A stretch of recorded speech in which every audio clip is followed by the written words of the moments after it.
You think steel will stop me?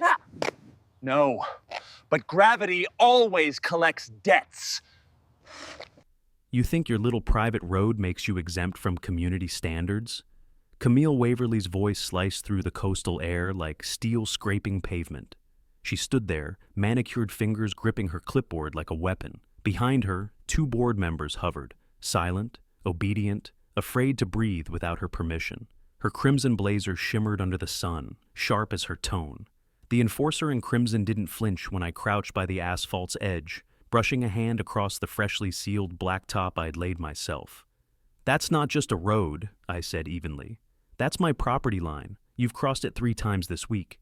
Her lips twitched. "If you built it wrong, that's not my problem. HOA policy grants us access for maintenance." I straightened, meeting her gaze. "I designed this access lane, Ms. Waverly. I'm a licensed civil engineer. Every inch follows state code, better than the HOA's own contractors could dream of." The clipboard queen blinked, momentarily thrown off. For the first time, her mouth didn't have a comeback ready. That silence, that crack, was the first fracture in her armor. If you've ever stood face to face with someone who abuses power, someone who hides behind rules they don't understand, then stay right here and hit subscribe now. Because this fight will show you how control collapses when truth is measured in the concrete and steel. Camille recovered with a smirk. "This conversation is over. Remove the road extension before Friday or face fines." I didn't move. "Funny thing about threats," I said quietly. "They lose impact when your tires are already halfway on my property." Her expression darkened. The tyrant in heels turned sharply, her stiletto slipping on the slope of my newly compacted shoulder. She didn't notice the faint indentation her heel left in the sealant, but I did. Every mark mattered. Every trespass left a record. She climbed into her SUV, slammed the door, and sped off, tires squealing across my road, leaving faint streaks like signatures of arrogance. I watched until her vehicle vanished past the gate, the echo of defiance still humming through my chest. Most neighbors saw this as a petty boundary feud, but for me, it wasn't about pavement, it was about legacy. My father taught me to build roads that lasted, roads that outlived tempers and titles. I built this one after he passed, using materials from the same quarry we'd sourced decades ago. It was my promise to him, to finish what he started, to never let anyone devalue honest work. That's what Camille Waverly didn't understand. She saw compliance as power. I saw it as leverage. She believed rules protected her. I knew rules, followed precisely, could bury her. The officer of rules had cornered plenty before me, charging for mailbox colors, tree heights, even lawn chairs. But this time, she picked the wrong man to lecture about structural integrity. I'd written municipal road specs in 2 states. I knew the HOA's handbook better than their consultants. Still, I wasn't arrogant enough to underestimate her. The board chair wasn't just cruel, she was calculated. Her victories came from fear and paperwork, fines that bled neighbors into silence. She didn't need to shout, she only had to send an email. That afternoon, I returned to my porch overlooking the curve of the road. The smell of hot asphalt lingered, mixed with salt from the ocean breeze. A faint vibration hummed beneath the concrete, as if the earth itself held its breath. I felt it too, a sense that this wouldn't end with warnings or letters. Camille wouldn't back down. Neither would I. Inside, my father's photograph sat on the mantel. His calloused hands held a blueprint. Kessler-grade alignment. He used to say, "Son, if someone drives over your work without respect, reinforce it until they can't." That line echoed as I stared at the skid marks she had left. They weren't just scuffs, they were coordinates, evidence. I made a quiet decision then, not out of anger, but precision. If she wanted to drive over my property again, she'd find it reinforced, not with vengeance, but with engineering. Because in my world, you don't fight tyranny with noise. You fight it with design. The first letter arrived 2 days later, neatly folded, HOA letterhead, printed in bold blue ink, and signed in that familiar sharp cursive. Camille Waverly, board chair. It wasn't a warning, it was a declaration. According to her, my unauthorized construction and non-compliant paving extension violated sections 4A, 8B, and 9C of the community standards. She demanded full removal within 7 days. No mention of her repeated trespassing. No acknowledgement that the road lay entirely within my survey markers. The clipboard queen didn't make mistakes by accident. Every comma, every clause in her letters was a blade meant to cut slowly. I walked the perimeter again that evening, tape measure in hand.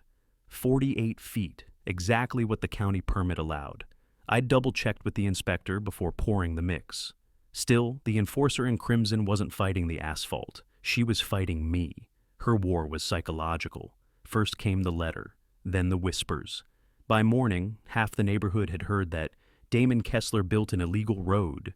Someone had even posted an anonymous photo of my property on the HOA forum with the caption, "When ego paves over community." I knew exactly who fed them the narrative. Camille Waverly's power didn't come from authority.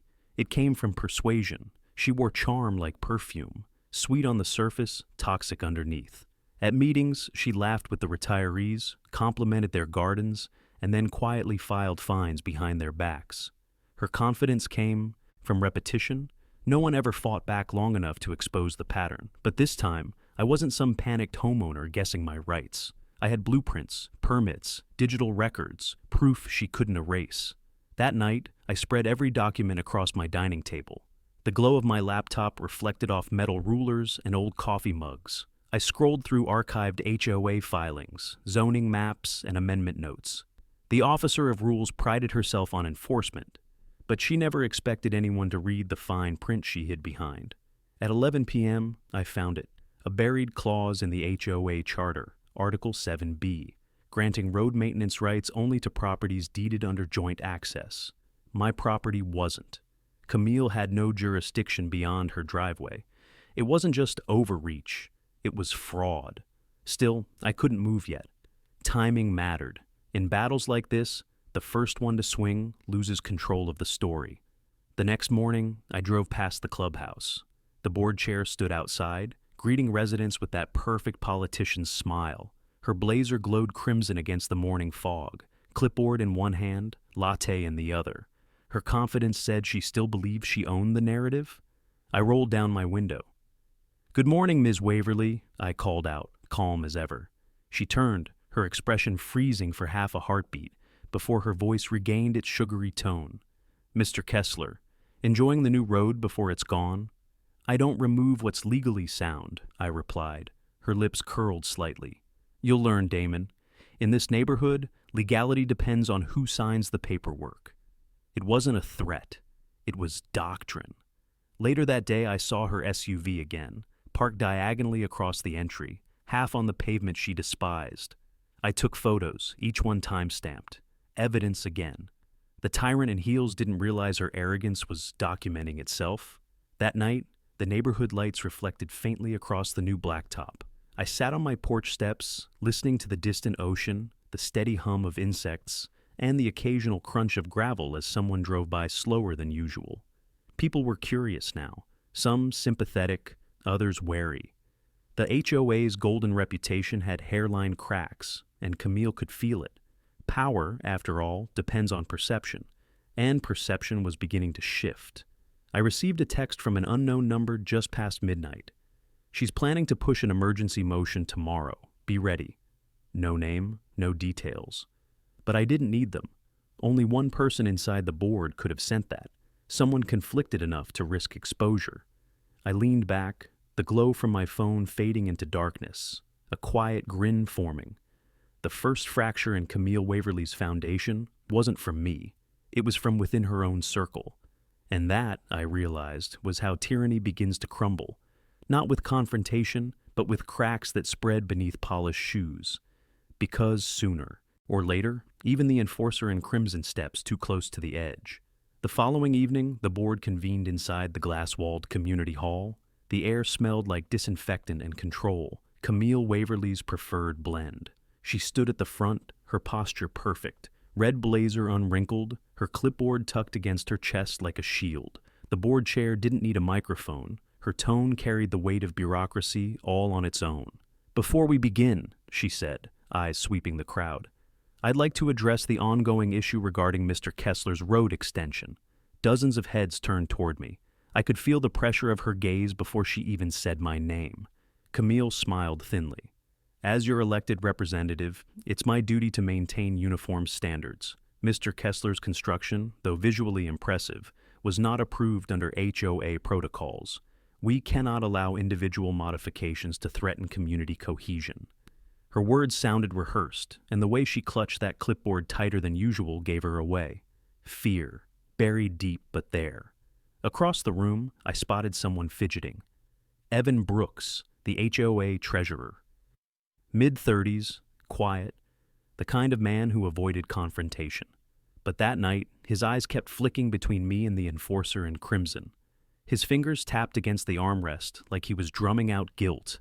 I'd seen that look before, someone caught between truth and consequence. When she finished her speech, I stood. I followed every city code, Ms. Waverly, I said. Your maintenance jurisdiction doesn't extend beyond the HOA boundary line. You know that. The clipboard queen didn't flinch. That's your interpretation. It's the county's interpretation, I replied, holding up a folded permit, filed, stamped, and public record. A low murmur rippled through the residence. Camille's smile wavered for half a second before she masked it again. She pivoted smoothly. Ladies and gentlemen, we all know how county offices work. Mistakes happen, and when they do, it's our responsibility to correct them before they affect property values. There it was, the scare tactic. Property values. The HOA's favorite weapon. I watched faces shift across the crowd. People who'd built their lives here, terrified of losing resale numbers over a technical fight. But not everyone bought it this time. Evan Brooks adjusted his glasses, his leg bouncing under the table. When Camille paused, he spoke softly, almost too quietly. Actually, according to Article 7B, Damon's parcel is excluded from joint maintenance. The room stilled. Camille turned to him slowly, her voice honeyed but venomous underneath. Excuse me? He swallowed hard. It's in the old charter, before your revisions. It's, still legally binding. The tyrant in heels took one measured step toward him, each click echoing like a countdown. Evan, she said, voice low, that clause was outdated and removed. He avoided her eyes. I don't think it was ever voted out. You could feel the tension vibrate through the hall. Camille's jaw tightened. Her grip on the clipboard turned white. Her authority had never been questioned in public before, not by one of her own. The enforcer in crimson inhaled through her nose, collecting herself. Let's move on. The morning after the board meeting, I found a bright orange violation notice nailed to the cedar post at the end of my driveway. The bold print at the top read, Final Warning. Below, in meticulous handwriting, Camille Waverly, board chair. The clipboard queen didn't waste time. If she'd lost control of the meeting, she was determined to win the narrative on paper. The notice claimed I'd endangered vehicular access and community aesthetics.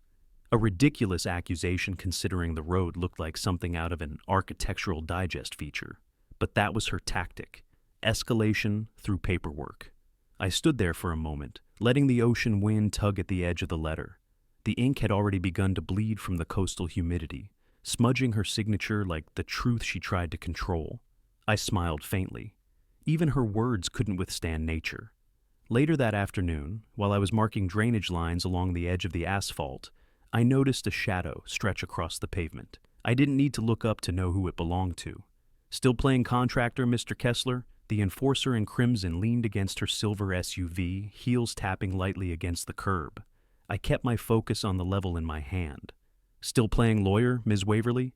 Someone has to keep you within the rules, she said coolly.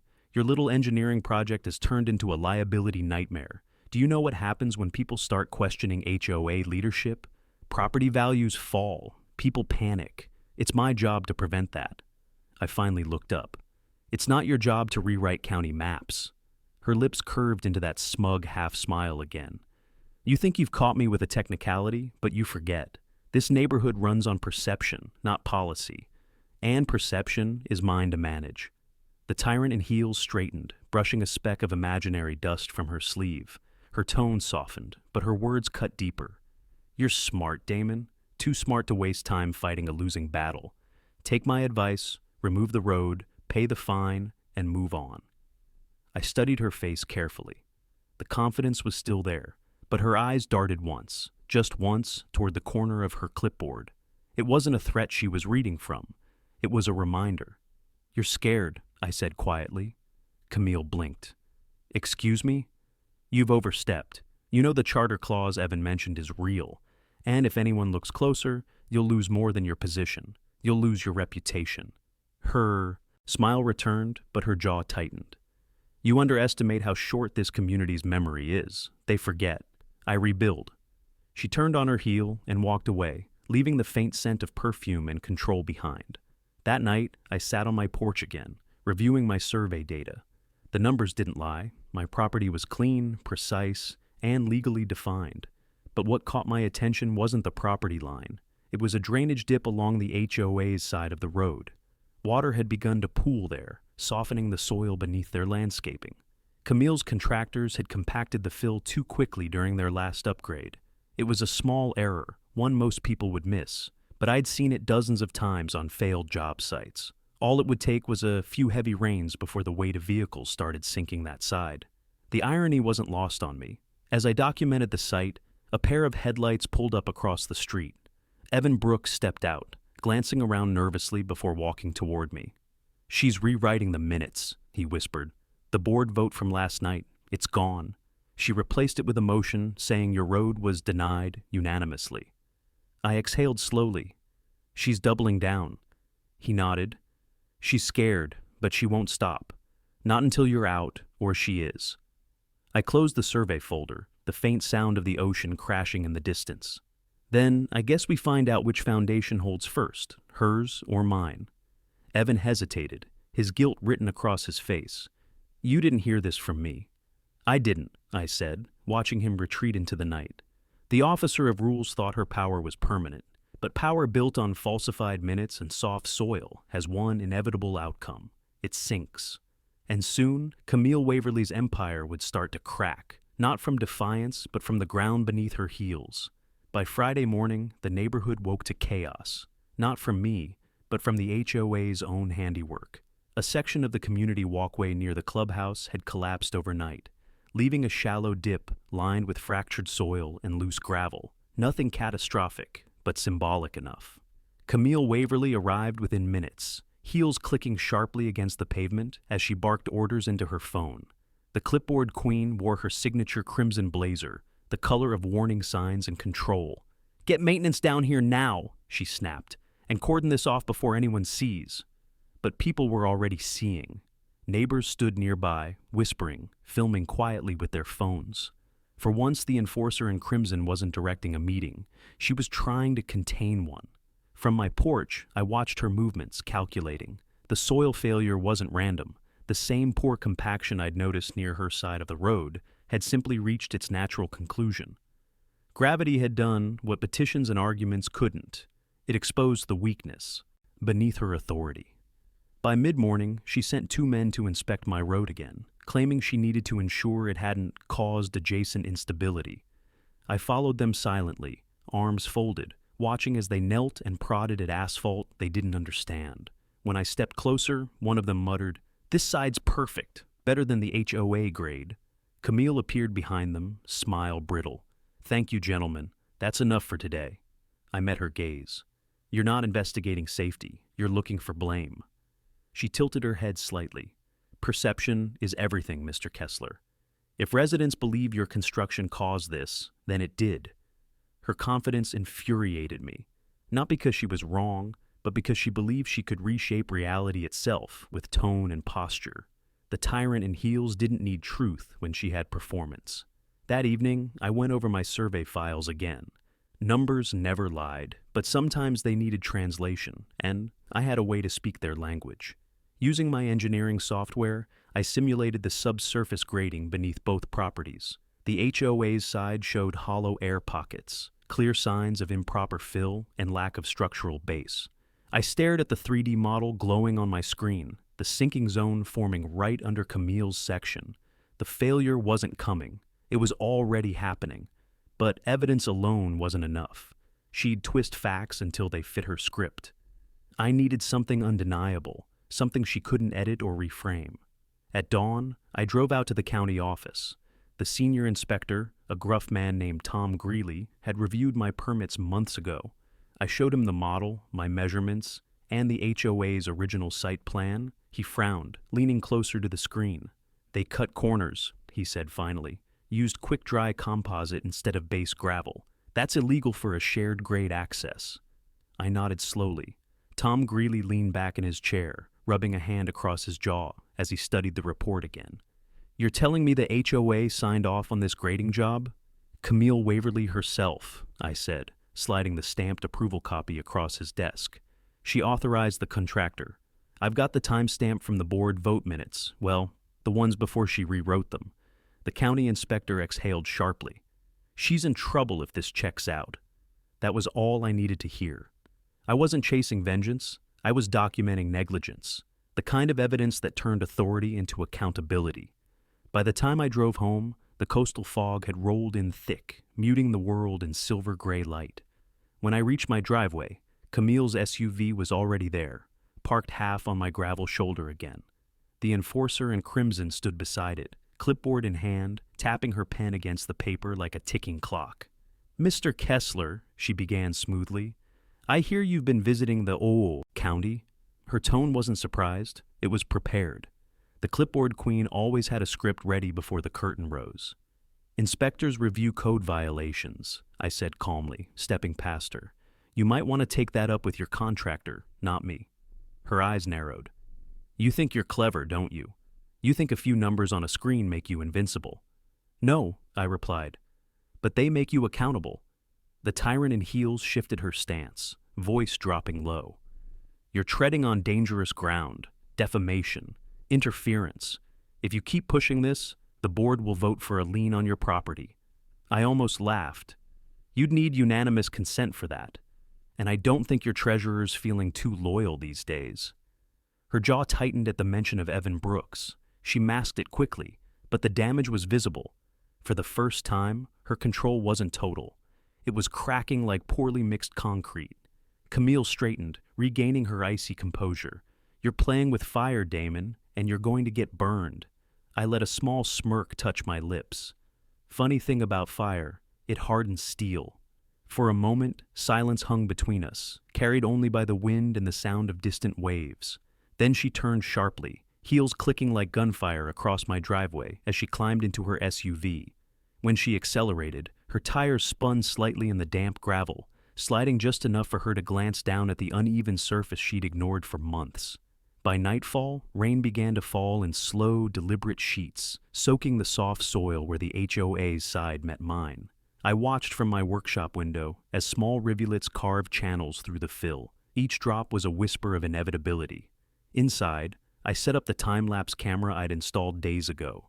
It faced the border where her SUV had crossed repeatedly, capturing every inch of the shifting terrain. I didn't plan to interfere. I planned to observe. The next morning, the storm had passed, leaving the air heavy and still. I walked out to inspect the road, my section held firm, solid, level, and dry. But across the HOA's side, the edge sagged slightly, a thin fracture creeping across the compacted earth like a warning. I crouched down, pressing my palm against the wet surface. The ground trembled faintly beneath my hand, just enough to feel it, just enough to confirm what my data already knew. Failure was coming. That's when I heard her voice again. Enjoying yourself? I looked up to see Camille standing at the end of the road, arms folded, lips curved in that familiar smirk. The officer of rules had traded her crimson blazer for a slick black raincoat, but the same arrogance radiated from her every move. Checking for damage, I said simply. Oh, I'll check for you, she replied coldly. And when the board gets my report, you'll wish you'd listened when I offered leniency. She turned and walked back toward her SUV, heels sinking slightly into the soft earth at the shoulder. The sound made me pause, low, sticky, unstable. I didn't say it out loud, but the thought crossed my mind. That spot won't hold much longer. I watched her drive off, water splashing in her wake, and for the first time since this began, I didn't feel anger, only certainty. Camille Waverly had built her power on unstable ground, and nature, patient and impartial, was about to reclaim what arrogance had borrowed. By Monday morning, the air around the neighborhood felt charged, heavy with the kind of tension that hummed beneath polite smiles and quiet gossip. Camille Waverly had begun her counterattack. A new email blast from the HOA appeared in everyone's inbox, subject line: "Unauthorized construction threatens community safety." It was a masterpiece of manipulation. Written in perfect legalese, it painted me as reckless, uncooperative, and hostile towards shared neighborhood values. The board chair had mastered the art of weaponized professionalism, but that email did something she hadn't planned for. It pushed the conflicted witness, Evan Brooks, over the edge. That afternoon, he showed up at my workshop, soaked in sweat despite the cool air. He looked like a man wrestling with his conscience and losing. "Damon, I can't keep quiet anymore," he said. I set my wrench down, watching him carefully. "You're being pressured." He nodded, swallowing hard. "Camille's rewriting financial logs. She approved a contractor for drainage maintenance, but the funds never went to them. She rerouted the payments through a shell landscaping vendor, her cousin's company." I blinked slowly. "That's embezzlement." He rubbed his temples. I know, but she's forcing us all to sign the amended budget. If I refuse, I lose my position. My wife says to let it go, but it's wrong, Damon. The clipboard queen's corruption had always been suspected, never proven, but now I had the missing piece, a witness with insider access and evidence that connected everything. "Evan," I said carefully, "what you're describing isn't just an HOA violation. It's criminal. You can't stay on that board and look the other way." His hands shook slightly. "You don't understand. She keeps everything in her private drive. The reports, the ledgers, all under her login. And she keeps backups at the HOA office, locked in that red cabinet." I felt a slow grin form. "Then we don't need to take anything. We just need the audit trail."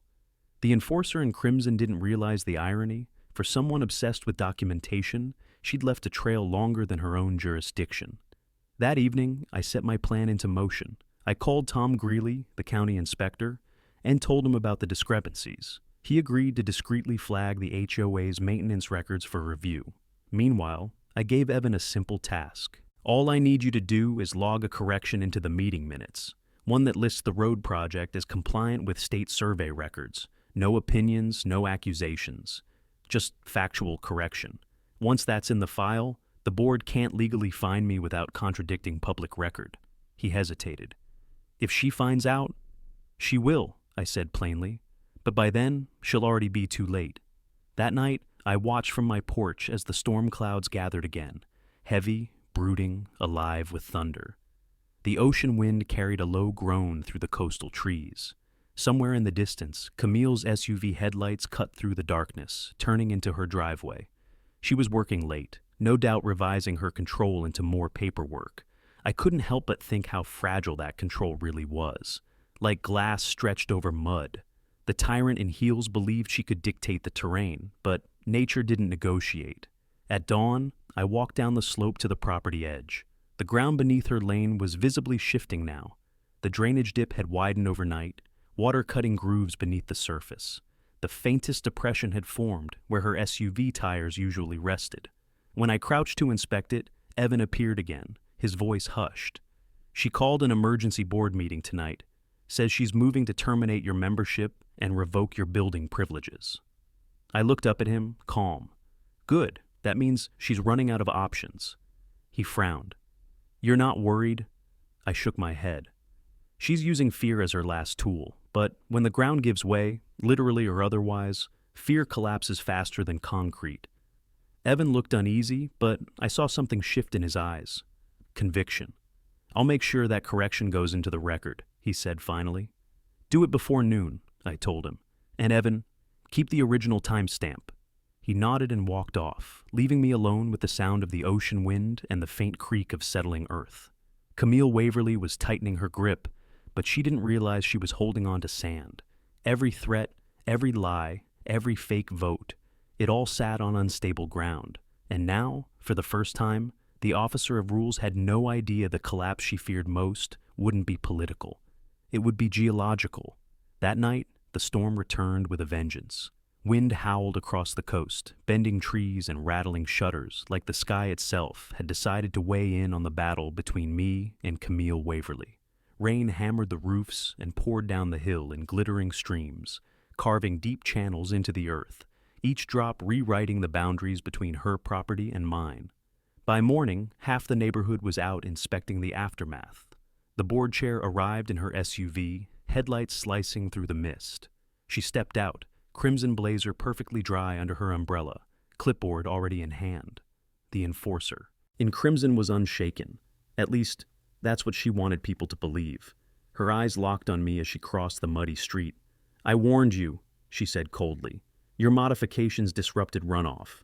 The board is holding you responsible for the erosion." I didn't answer immediately. Instead, I pointed to the slope behind her. "Then explain that, Camille." Her polished heels sank an inch into the soft shoulder as she turned. Where her side of the road met mine, a clear split had formed, an uneven line tracing through the compacted soil. The damage was unmistakable. "That's not my doing," she snapped. "That's residual displacement from your illegal grade work." "Illegal?" I echoed. "You signed off on the same survey I used." For the first time, the clipboard queen hesitated. She flicked through her folder, pages damp from the rain. Her usual composure wavered. Evan Brooks joined us moments later, hands shoved into his jacket pockets, avoiding her gaze. His presence alone tightened the air. "Camille," he said softly, "the county wants updated financials for last quarter's maintenance fund." She turned on him. "I told you I'd handle it." "Tom Greeley called me directly," he continued. "He's opening a formal audit." The tyrant in heels froze, just for a heartbeat. But it was enough. Everyone nearby saw it. The board's power source wasn't her authority. It was perception. And right then, perception cracked. I folded my arms. "Maybe instead of worrying about my driveway, you should worry about your drainage budget." She glared at me. "You think this makes you untouchable? You've been undermining me for weeks." "No," I said evenly. "You've been undermining yourself. I just stopped holding the foundation up for you." Neighbors whispered. Phones came out. Her control, the carefully curated illusion, was dissolving faster than the mud under her tires. By afternoon, the storm had cleared, but the damage remained. My camera footage from the night before told the full story. The HOA's side had flooded because their drain pipes weren't reinforced. The water had carved through the soft subgrade they'd illegally filled months earlier. I spliced the footage together, time-stamped it, and sent it directly to Tom Greeley with a single line. "Evidence of non-compliant fill beneath HOA-maintained access."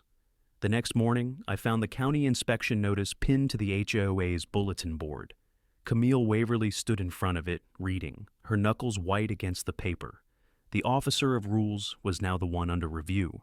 When she finally turned to face me across the courtyard, the mask was gone. "You're playing a dangerous game, Mr. Kessler." "Not a game," I said quietly. "Just building something solid." Her jaw clenched. "You won't win. People like you never do. You get buried in bureaucracy." I stepped closer, voice low. "Then, it's a good thing I know how to pour concrete deep enough to outlast red tape." For once, she didn't reply. She just stared, calculating, furious, afraid. Then she walked away, heels sinking slightly into the soft ground she insisted was perfectly stable. That night, I stood at the edge of the road, flashlight sweeping over the fissures, growing wider beneath her side. Nature was doing what the system refused to, holding her accountable. And as the tide rolled in under a blood-orange sky, I realized something. Camille Waverly had spent her whole life enforcing rules. She never understood that even rules obey gravity. By dawn, the neighborhood looked like a battlefield of silence, gutters clogged, puddles shining like fractured mirrors, and Camille Waverly's silver SUV parked half-cocked on the uneven shoulder again. The left front tire leaned into the dip that had widened overnight. I stood at my gate, coffee in hand, watching the enforcer in crimson pace near the roadside, phone pressed to her ear, her voice sharp and clipped. "This is unacceptable," she barked. "Fix it before inspection day. I don't care what it costs." Even from where I stood, I could hear the panic hidden under her control. The clipboard queen was running out of script. She noticed me and cut the call short. "Don't you look smug," she said, stalking toward me, her heels sinking slightly with each step. "You're responsible for this damage, and the board will prove it." I raised an eyebrow. "Funny. The county inspector's report comes out tomorrow. Maybe let's see who the paperwork favors before assigning blame." Her eyes narrowed. that crimson blazer flashing like a warning flare. "You think you've outsmarted me? I am the board, Mr. Kessler." "No," I said calmly. "You're just its loudest voice." Her jaw tightened. "Watch yourself." "Always do," I replied, turning toward my workshop. Inside, the rhythmic hum of machinery grounded me. I opened the folder of soil compression data, my ace. The testing from last month proved my reinforcement layers were flawless. Hers, however, failed under minimal load pressure. I had already submitted it through the county portal, ensuring it was logged, time-stamped, and out of her reach. Evan showed up a few hours later, face pale. "She's calling an emergency meeting tonight," he said. "She wants to suspend your property rights and charge you with infrastructure interference." I sighed. "She's doubling down. That means she's scared." "She's not the only one," he admitted. "Half the board wants to resign. They're tired of covering for her." "Then tonight," I said, "we let her speak. Let her dig her own hole." The tyrant in heels wasn't one to lose gracefully. By 7 p.m., the community hall filled with folding chairs, murmurs, and the heavy smell of damp carpet. Camille stood at the front, her clipboard perfectly centered on the table like a judge's gavel. Her eyes scanned the crowd until they landed on me. "This meeting," she began, voice echoing through the speakers, "concerns unauthorized structural work done by Mr. Damon Kessler. His so-called private road has caused hazardous drainage issues, and the board is considering sanctions." I didn't interrupt, not yet. Let her have her performance. One by one, she called on neighbors, each hesitant, unsure, careful not to anger her. Then came Evan. He stood slowly, paper trembling in his hand. "Madam Chair," he said, "before any motion, I'd like to present a correction to the record." Camille's eyes snapped to him. "What correction?" "The minutes from last month," he said. "You stated the contractor's report confirmed compliance, but according to the county's soil review, that report never existed." The murmur through the room was electric. The clipboard queen froze. "That's not true," she said, voice rising. "Those documents were never filed," Evan interrupted. "I checked the archive myself." All eyes shifted to me. I rose slowly, keeping my tone steady. "I submitted my engineering data to the county last week. They confirmed my section meets state code. The issue lies under the HOA maintained fill." Camille's face went pale. "You manipulated the terrain," she snapped. "No," I said softly. "Gravity did." The board chair's mask shattered then, her composure slipping, voice trembling as she tried to regain control. "Enough. This meeting is adjourned." But no one moved. Phones were recording. Her authority had fractured like the ground beneath her car. Outside, thunder rolled again over the ocean, deep and steady. As I left the hall, I caught sight of her standing alone by the glass doors, knuckles white on the clipboard, staring out toward the road. The officer of rules looked smaller now, cornered not by defiance but by consequence. Tomorrow, the county would arrive. By then, the rain would have loosened the soil even more. She didn't know it yet, but her empire of control was sitting on the edge of collapse, and nature was about to make the final call. The morning of the inspection arrived with a strange electric stillness. No wind, no rain, just the heavy scent of damp earth and salt in the air. The kind of silence that always comes before something gives way. From my porch, I could see Camille Waverly pacing by the curb in her signature crimson blazer, the enforcer in crimson, clipboard tucked under her arm like a shield. She'd been there since sunrise, barking orders into her phone, coordinating last-minute repairs with the HOA's maintenance crew. But it was too late. The ground beneath her was no longer listening. I walked down the slope, boots sinking slightly into the soft soil. "Morning, Ms. Waverly," I called out. She turned sharply. "You stay on your side, Mr. Kessler. The county inspector's on his way, and I won't have you interfering." "Wouldn't dream of it," I said. "I'm just here to observe. It's my property line they're inspecting, after all." Her lips curved into that familiar, tight smile, all venom wrapped in civility. "You think this little stunt will make you look like a victim? You're the problem here. You compromise structural drainage." I nodded toward the slope. "Then I guess the inspector will confirm that." Behind her, 2 workers struggled to stabilize a drainage pipe with sandbags, their boots splashing in ankle-deep mud. Each time they stepped, the ground sank a little more. Camille either didn't notice or refused to see it. When the county truck pulled in, the tension in the air was thick enough to taste. Out stepped Tom Greeley, clipboard in hand, the real one this time, his expression unreadable. "Ms. Waverly, Mr. Kessler," he greeted curtly. "Let's get started." The clipboard queen launched into her performance immediately. "As you can see, Mr. Greeley, the homeowner's unauthorized modifications redirected runoff. Our records will show—" "Actually," he interrupted, flipping through his folder, "your records don't show much at all." Her smile faltered. "Excuse me?" He held up a printed email. "This is from your own treasurer, Mr. Brooks. He provided documentation showing the HOA authorized these drainage modifications without proper engineering review. That's a direct violation of state code." The color drained from her face. That's not accurate," Tom continued, undeterred. "Furthermore, the county received photographic evidence of unpermitted fill material under your section of road. Based on soil displacement measurements, that fill has begun to collapse." I stayed silent, eyes fixed on her. The tyrant in heels tried to keep her composure, but the tremor in her voice gave her away. "Those measurements were tampered with," she said sharply. He's manipulating data." Tom raised an eyebrow. "You're welcome to file a counterclaim, Ms. Waverly, but right now, I'm standing on ground that's visibly unstable." Almost on cue, a faint crack echoed beneath us. Everyone froze. The sound was small, like ice fracturing on a pond, but it sent a shiver through the air. Tom stepped back.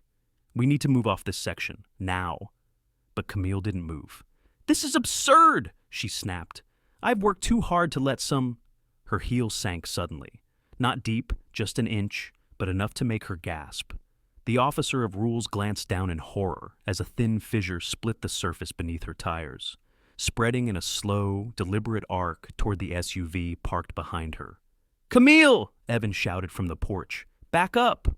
She stumbled, mud splashing against her blazer, clipboard tumbling into the water. The sight was almost cinematic, the symbol of her control slipping right from her hands. Tom signaled the crew to rope off the area. "This section's compromised. No one crosses it." I looked at her, voice quiet but steady. "You wanted proof of instability. There it is." She glared at me, eyes wild, hair clinging to her face.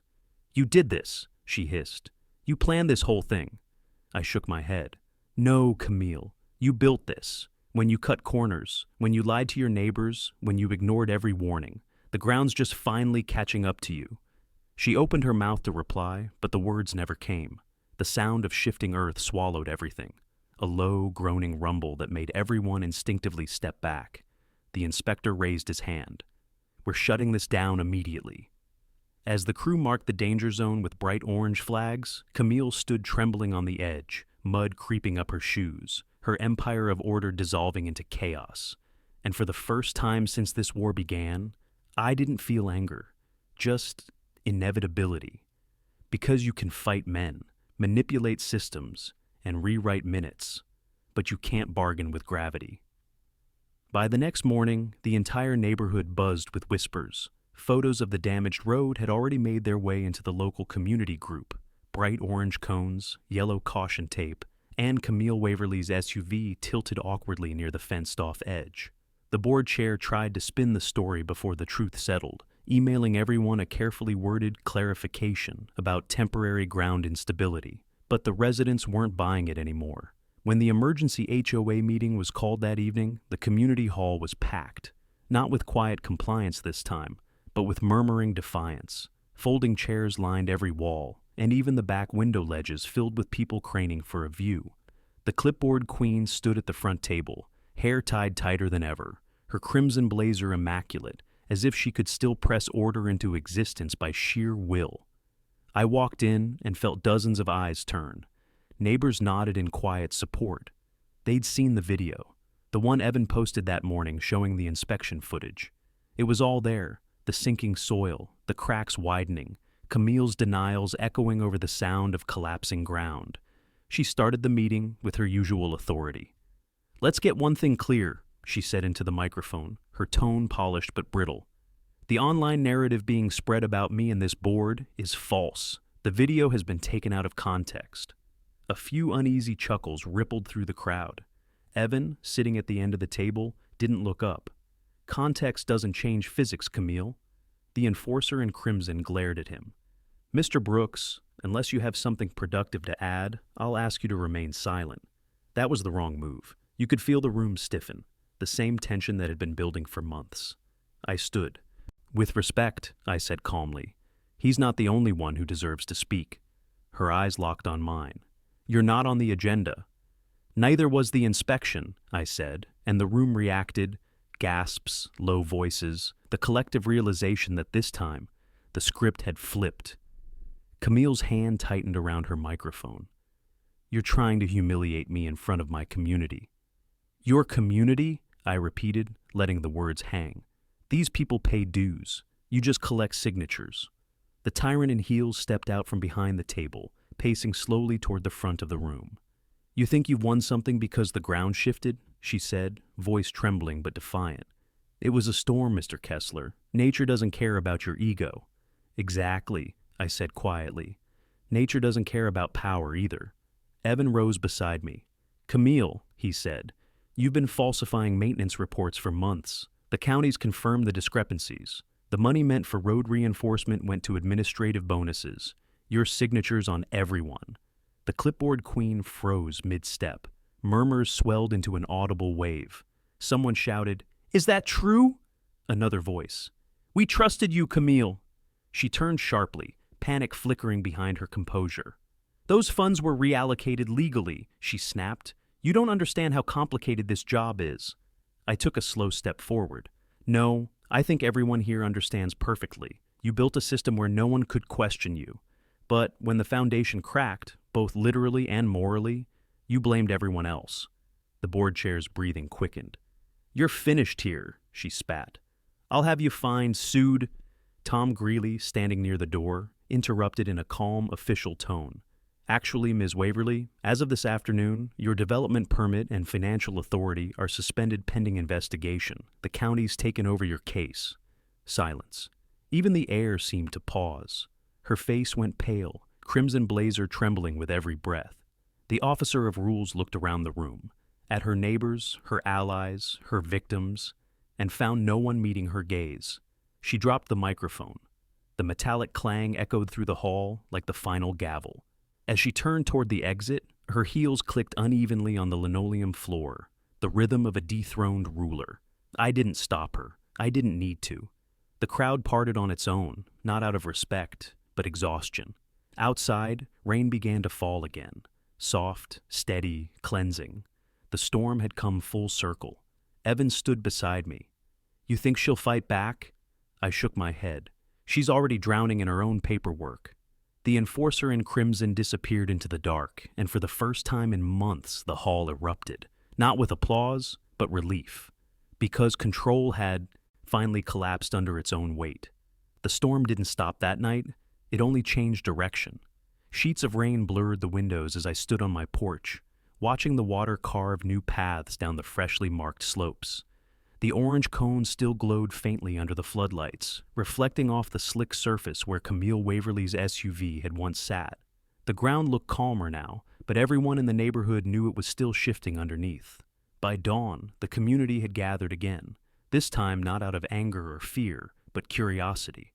The county crew had returned to stabilize the road. The inspector, Tom, worked silently while neighbors stood behind the caution tape, whispering.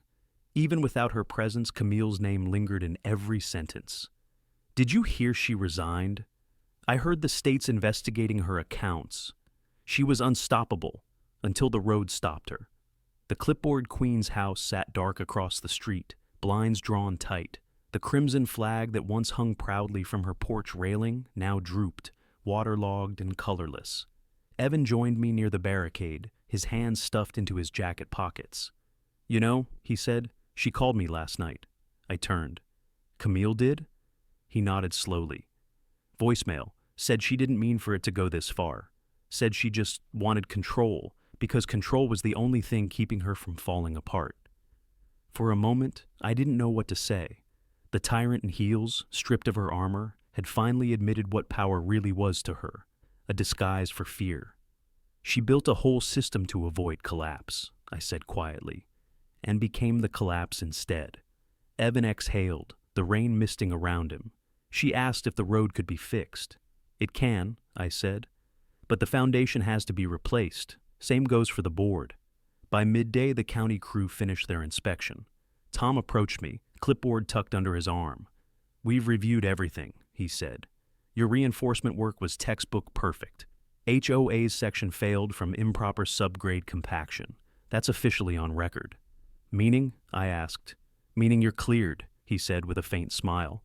"And the HOA, they'll be under county supervision for the next 6 months." That news spread faster than the storm ever had. Neighbors began cheering, clapping shoulders, some even laughing through disbelief.